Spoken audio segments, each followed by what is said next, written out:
ఈరోజు దేవుని మాట పరమగీతం 3వ అధ్యాయము 1వ వచనం. రాత్రి వేళ పరుండి ఉంది, నేను నా ప్రాణప్రియుని వెదకినను అతడు కనపడక ఉండెను. రాత్రి వేళ పరుండి ఉంది.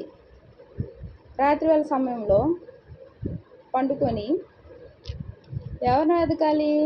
ప్రాణప్రియుని. మన ప్రాణప్రియుడు ఎవరు? యేసయ్య. అతను వెతికే వరంగా ఉండాలి. అతను స్తుతిస్తూ ఆయన వాక్యం ధ్యానిస్తూ ఉంటే చక్కగా నిద్రపడుతుంది. ఉదయాన్నే మరలా ఓపికగా లేచే శక్తిని దేవుడు ప్రసాదిస్తాడు. లేచిన తర్వాత చేసుకునే పనుల్లో తోడుగా ఉంటాడు. ఈ రీతిగా ఆయన కృప చూపుతాడు. మరి వెదకినను అతడు కనబడక ఉండెను. ఎందుకు వెతికినా కనపడక ఉండట్లేదు? రాత్రి వేళ పరుండి ఏ ఆలోచనలతో, ఏ సమస్యలతో, ఏ యొక్క ఇబ్బందులతో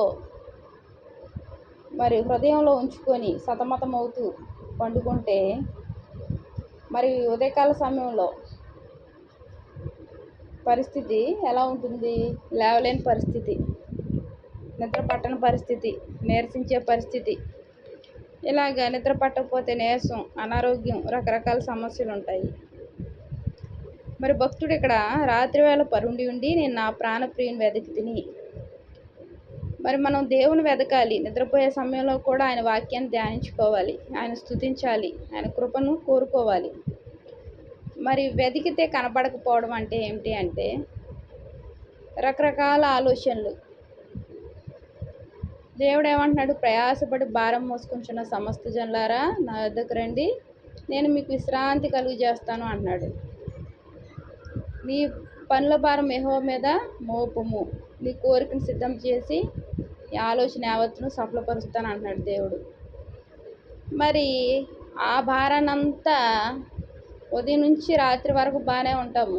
నేనైనా, వాక్యం వింటున్నా నువ్వైనా, అంతా బాగానే ఉంటుంది. అందరితోనూ బాగానే మాట్లాడతాం, బాగానే తినడం జరుగుతుంది, అంతా బాగానే ఉంటుంది. పండుకునే సమయానికి ఆలోచనలు, రకరకాల సమస్యలన్నీ కనబడుతూ ఉంటాయి. వాటిని తలుచుకొని అయ్యో అప్పులు, అయ్యో కష్టాలు, అయ్యో ఏంటి అని ఇలా ఆలోచించుకుంటూ నిద్రపోకుండా అలాగా పండుకోవడమే తప్ప కంటికి నిద్ర రాదు. మరి ఈ పరిస్థితి ఎందుకు జరుగుతుంది? దేవుడు ఏమంటున్నాడు?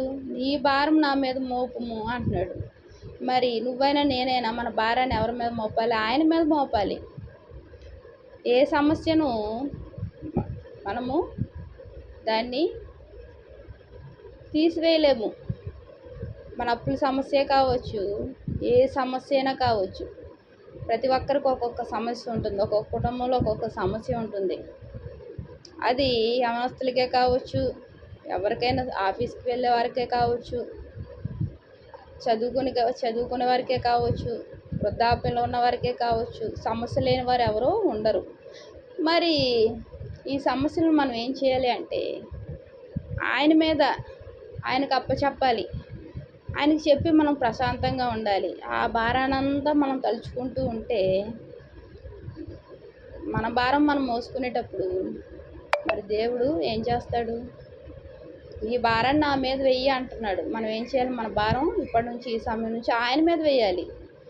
అప్పుడు దేవుడు శక్తినిస్తాడు, ఆ సమస్యను పరిష్కరిస్తాడు.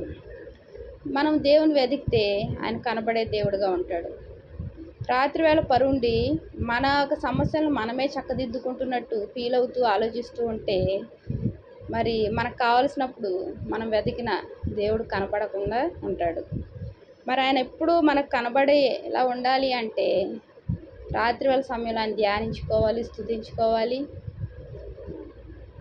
ఆయనను కీర్తించుకుంటూ నిద్రపోవాలి. దేవునికి వందనాలు. ప్రార్థన చేసుకుందాం. మహాప్రేమగల తండ్రి, కృపగల నాయన, నీకు ఎన్నో వందనాలు, స్తోత్రాలయ్యా. ఈ రోజు నుంచి, ఈ సమయం నుంచి ప్రభా, రాత్రివేళ సమయంలో ప్రభా నిన్ను ధ్యానించుకుంటూ, స్తుతించుకుంటూ, ఆరాధించుకునే భాగ్యాన్ని ఇవ్వండి ప్రభా. మా యొక్క భారం అంతా నీ మీద వేసి ప్రభా నాయన విడుదల పొందుకునే కృపను అనుగ్రహించండి ప్రభా. అయ్యా, నువ్వు దొరుకు సమయంలో నీకు సమీపంగా ఉండటానికి తండ్రి మాకు శక్తిని ఇవ్వండి ప్రభా, కృపను అనుగ్రహించండి. వాక్యం వింటున్న ప్రతి ఒక్కరిని ఆశ్రయించి దీవించండి అయ్యా. ఇక వందనాలు స్తోత్రాలు చెల్లించుకుంటే వేసినామని పెట్టుకుంటున్నాను తండ్రి. ఆమేన్. Praise lord.